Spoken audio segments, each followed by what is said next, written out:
Assalamualaikum warahmatullahi wabarakatuh. Halo semuanya, kami dari kelompok 8 yang terdiri dari saya sendiri yaitu Jonathan Sandrian. Saya Indra Tampugolan. Dan saya Kinta Ananti. Di sini kami akan mereview beberapa materi dari materi-materi sebelumnya yang terdiri dari picking, pemeriksaan stok, pengiriman dan replenishment. Baik, saya Kinta Ananti yang akan menjelaskan materi pertama, yaitu mengenai picking. Picking sendiri merupakan proses pengambilan barang dari lokasi gudang ataupun lokasi penyimpanan untuk memenuhi pesanan pelanggan ataupun pesanan produksi. Nah, picking sendiri merupakan proses utama yang dilakukan di gudang, di mana barang-barang akan dikumpulkan di dalam gudang yang akan dilakukan proses pengemasan lalu akan dikirimkan ke pelanggan. Kemudian, proses picking ini dikatakan proses atau kegiatan paling mahal di gudang. Mengapa demikian? Karena proses picking ini memerlukan banyak tenaga kerja, waktu, dan biaya operasional. Nah, karena kemudian aktivitas picking ini langsung berpengaruh terhadap proses kecepatan dan akurasi dalam pengiriman. Jadi, kesalahan kecil saja bisa menimbulkan kerugian yang besar. Contohnya itu seperti retur barang dan komplain pelanggan. Nah, itulah yang mengakibatkan mengapa kegiatan picking ini merupakan kegiatan paling mahal di dalam gudang. Slide selanjutnya yaitu tahapan dalam proses picking. Yang pertama itu ada menerima pesanan. Proses ini dimulai saat sistem menerima pesanan dari pelanggan. Informasi ini di dalamnya berisikan tentang jenis barang, jumlah, dan alamat pengiriman dari pelanggan tersebut. Ini itu bisa dicatat secara otomatis dalam sistem. Tujuannya untuk menyediakan data dasar untuk proses picking dan pengiriman. Nah, yang kedua itu ada memetakan lokasi stok. Nah, setelah pesanan diterima, sistem akan memetakan lokasi barang di gudang berdasarkan database inventaris. Nah, ini tuh mencakup lorong, rak, dan zona tempat barang. Tujuannya itu untuk memudahkan picker dalam menemukan barang agar lebih cepat dan efisien. Nah, kemudian yang nomor 3 itu ada mengambil barang ataupun picking. Nah, petugas picking ataupun picker menuju ke lokasi yang telah ditentukan dan mengambil barang sesuai dengan pesanan. Nah, proses ini bisa dilakukan secara manual ataupun melalui perangkat seperti sistem barcode. Tujuannya agar mengambil barang dengan akurat dan efisien sesuai dengan kebutuhan pelanggan. Nah, yang keempat itu ada pengecekan stok. Barang yang telah diambil dicek ulang untuk memastikan jumlah dan jenisnya sudah sesuai dengan pesanan. Kesalahan dalam picking dapat terdeteksi di sini sebelum barang akan melalui proses pengemasan. Nah, tujuannya itu untuk menjaga akurasi pengiriman dan meminimalkan kesalahan yang akan terjadi. Nah, kemudian yang nomor 5 itu ada pengemasan dan pengiriman barang. Setelah lolos dalam pengecekan, barang dikemas sesuai dengan standar keamanan dan kenyamanan pengiriman. Setelah itu, barang akan diserahkan ke bagian logistik untuk dikirim ke pelanggan. Tujuannya itu untuk menjamin barang sampai ke tangan pelanggan dalam kondisi baik dan tepat waktu. Next, penempatan barang sesuai dengan klasifikasinya, yaitu ada klasifikasi A, B, dan C di dalam gudang. Yang pertama itu barang klasifikasi A. Barang klasifikasi A ini biasanya ditempatkan di area paling mudah diakses dan paling dekat dengan pintu keluar atau area pengambilan barang. Hal ini dilakukan karena barang kategori A memiliki nilai yang tinggi dan tingkat perputaran yang cepat, sehingga perlu efisiensi dalam proses pengambilan dan pengawasan yang lebih intens. Misalnya barang itu seperti laptop, handphone, atau komponen mahal yang diletakkan di rak bagian depan gudang atau dekat dengan area pengemasan agar proses picking berjalan dengan cepat dan aman. Kemudian ada barang dengan klasifikasi B. Umumnya ditempatkan di bagian tengah gudang. Lokasinya tidak sedekat dengan barang klasifikasi A, tetapi masih cukup mudah untuk dijangkau. Nah, penempatan ini mempertimbangkan bahwa barang klasifikasi B memiliki tingkat rotasi sedang dan nilainya tidak setinggi barang klasifikasi A. Contohnya itu seperti printer, speaker, atau perangkat pendukung lainnya yang tidak terlalu sering diambil, tetapi tetap memerlukan kontrol yang cukup. Nah, kemudian barang klasifikasi C itu biasanya diletak di area paling belakang atau sudut gudang karena frekuensi pengambilannya rendah dan nilainya kecil. Lokasi ini biasanya digunakan untuk menghemat ruang di area utama, serta memprioritaskan barang yang lebih penting di bagian depan. Contohnya, barang klasifikasi C itu seperti apa? Contohnya itu seperti kabel, baterai, atau aksesoris kecil lainnya yang jumlahnya banyak tetapi jarang diambil, sehingga cukup diawasi secara berkala saja. Baik, itu saja penjelasan dari saya mengenai proses picking. Nah, kelompok kami akan menampilkan video bagaimana sih sebenarnya proses picking itu di dalam gudang agar teman-teman semua mampu memahami dan melihat gambaran proses picking yang sebenarnya yang dilakukan di dalam sebuah gudang. Nah, berikut videonya.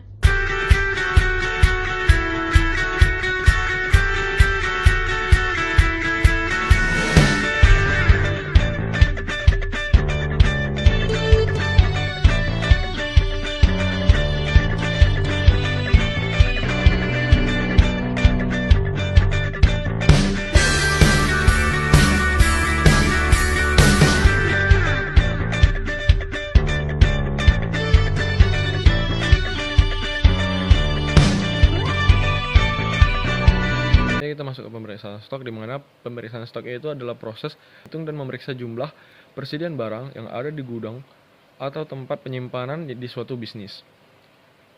Tujuannya adalah untuk memastikan catatan stok di dalam sistem atau buku besar sesuai dengan jumlah fisik barang yang sebenarnya ada. Pemeriksaan stok atau stock taking methods dibagi menjadi dua, yaitu continue atau perpetual method dan periodic method. Continue atau perpetual method itu metode yang mencatat setiap transaksi barang, baik barang masuk, barang keluar, penyesuaian dan pengembalian secara langsung dan real time dengan mesin, dalam mesin. Ada juga periodical method. Metode ini mencatat bahwa mencatat transaksi barang secara langsung, tetapi data stok selalu diperbarui secara berkala, baik mingguan, bulanan maupun tahunan, tergantung kebijakan pergudangan. Seperti kayak barang tersebut dicek secara berkala oleh pihak gudang untuk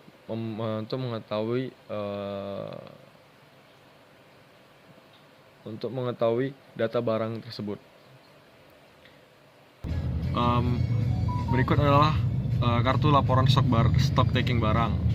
Nah, di dalam laporan stock taking barang ini diberikan keterangan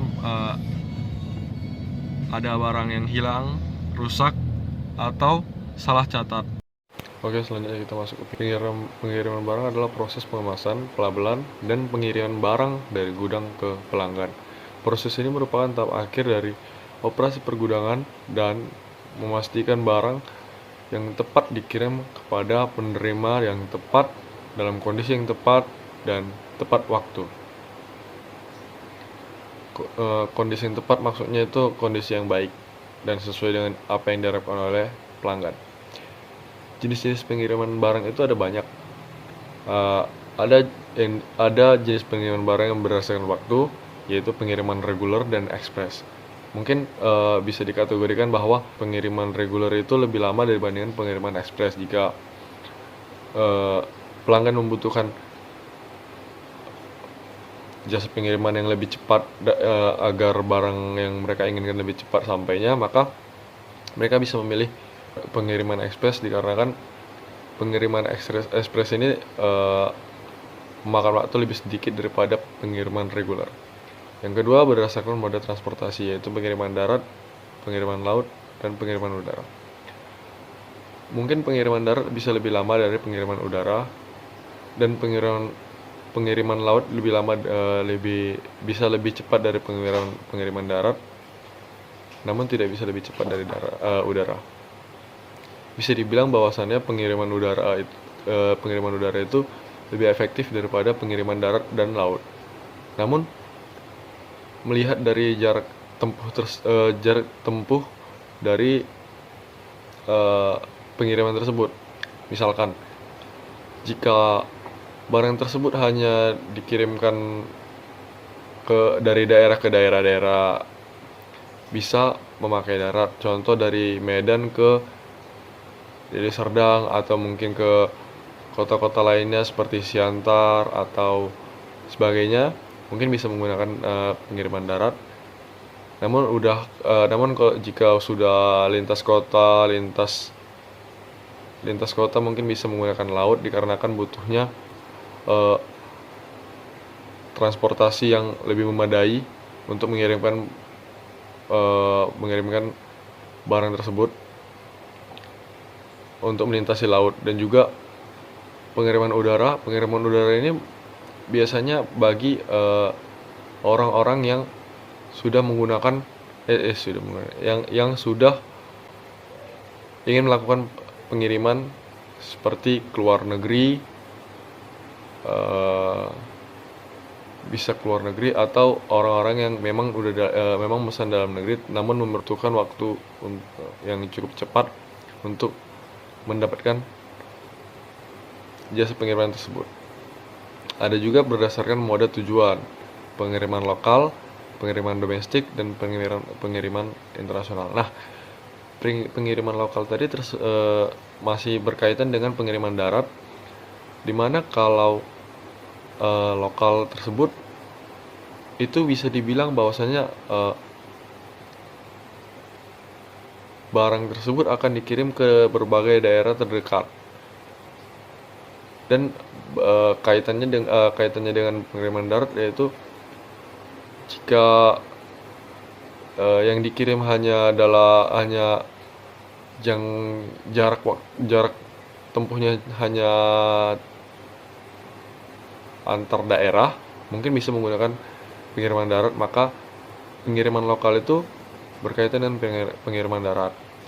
Yang kedua yaitu pengiriman domestik. Pengiriman domestik itu berkaitan juga dengan pengiriman laut dan pengiriman udara.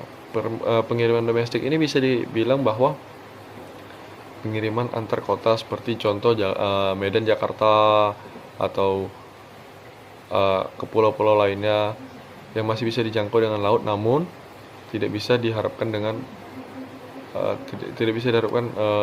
untuk waktu yang cepat.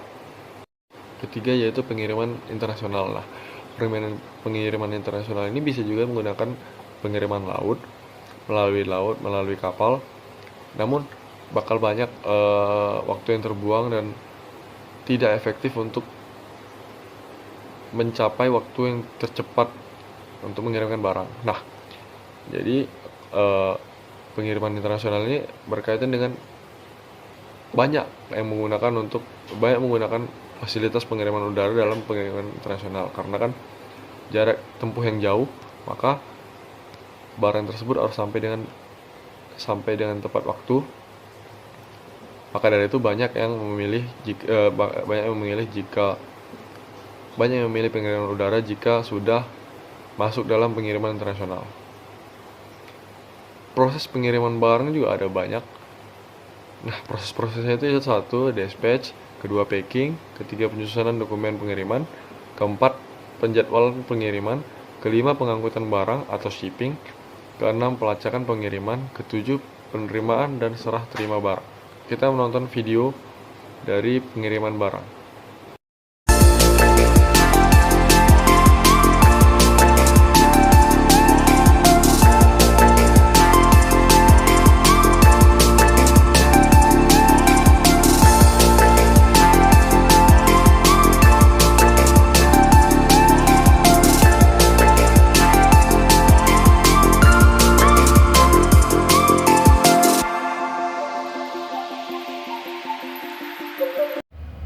Baik, selanjutnya saya Indra Tanpa Bolon akan menjelaskan materi berikutnya, yaitu replenishment.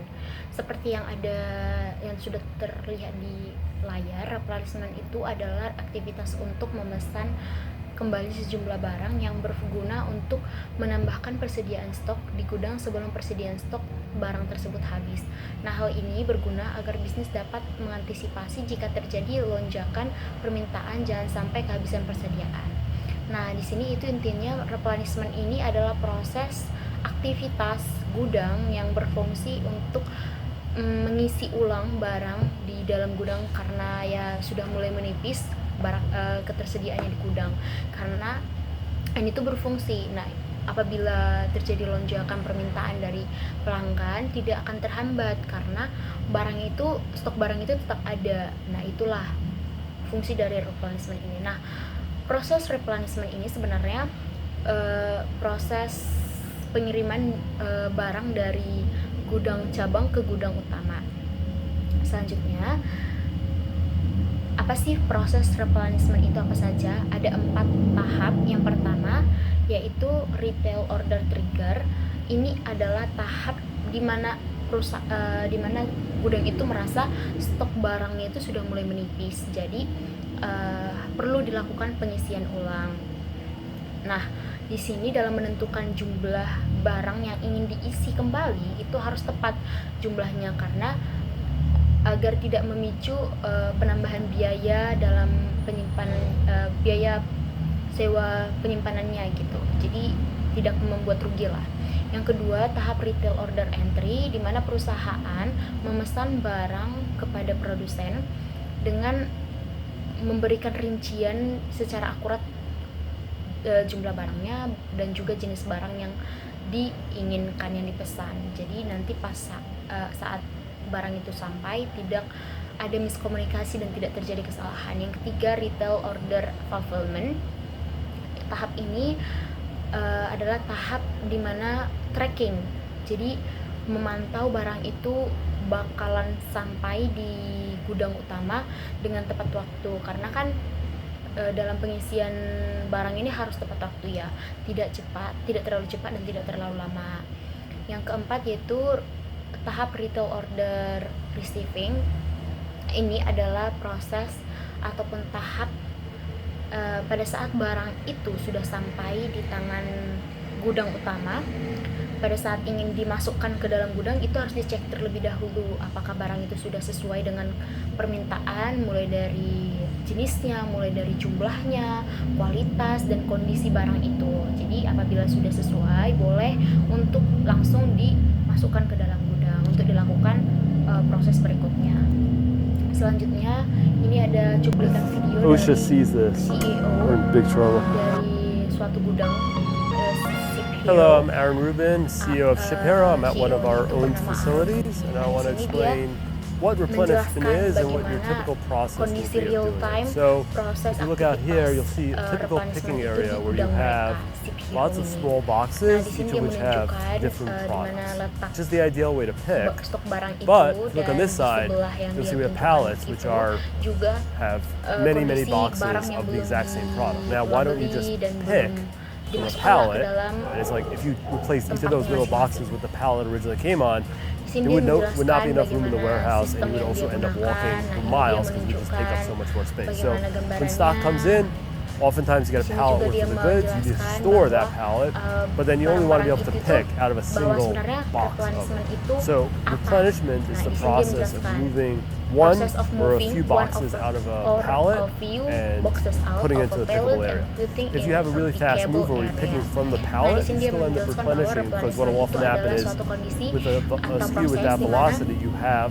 a full container of a SKU. So you'll have pengisian 24 ulang barang pallets, let's itu say, of a dengan single SKU. So you still pickable need to keep area, most of it ke up in the pickable air area. on racks, and then one pallet at a Di time sini is juga pickable. dia menjelaskan So alat you yang digunakan replenish pada that. saat So pengisian in our software, barang it itu tells you apa, what products need seperti to be replenished. menggunakan So I'm not going to go into too much for- detail on that, but I'll show you the physical forklift. process of how we do it. Nah, itu tugas When you're replenishing from your pallet positions, if it's on the floor loaded position, it's pretty easy to just grab a box. If it's higher up, you can do things like a rolling ladder, but typically what you're doing is you're grabbing a forklift, pulling down a full pallet, taking out the box or two that you need, then putting the pallet back up into that original position. An e-picker makes it a lot easier where you can go up, remove the box or two that you need, drive it to where it needs to go, without having to pull the full proses speaker pallet down and put it back. So it'll take about half the time. And e-pickers are generally cheaper and easier to Di sini, operate than forklifts. dia So sebenarnya if you menegaskan have bahwa sebenarnya proses the need replenishment itu to do a lot of yang replenishment, terpenting itu adalah making tugas investment in an speakernya. Jadi e-picker tugas speaker itu berat ya will often be a dalam smart idea. replenishment, di mana that's really loud. ya harus teliti gitu loh pada saat meletakkan barang itu. Selanjutnya, kode barang dan lokasi gudang. Replenishment ini kan pengisian ulang barang. Jadi perlu dilakukan pengkodean barang dan juga letak lokasi gudang itu. Nah, kode barang itu apa? Kode barang itu adalah serangkaian huruf, angka, atau simbol yang unik untuk setiap produk dalam inventaris gudang. Nah, di sini tuh kode barang perlu pada setiap barang yang ingin diisi kembali. Jadi diberikan kode labelnya agar tidak sulit gitu loh mengenali barang itu. Jadi kalau pakai kode barang ini kan bisa tahu nantinya apabila di zaman sekarang kan rata-rata memakai sistem warehouse management, jadi lebih simple gitu loh. Jadi kalau menggunakan kode barang ini, kalau barangnya udah diambil atau memang udah habis stoknya, itu jadi mempermudah apakah masih ada stoknya, apakah sudah mulai habis stoknya gitu. Jadi mempermudah proses pergudangan lah. Nah, ini juga lokasi gudang itu ya agar mengidentifikasi untuk setiap area dan rak gudang agar mudah dimengerti di mana letak barang itu disimpan. Selanjutnya,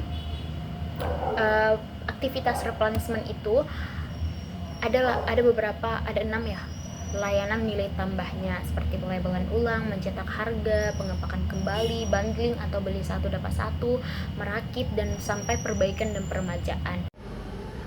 Baik, itu dia review materi dari kelompok kami. Kiranya teman-teman dapat mengerti atas pemaparan yang kami berikan. Sekian dan terima kasih.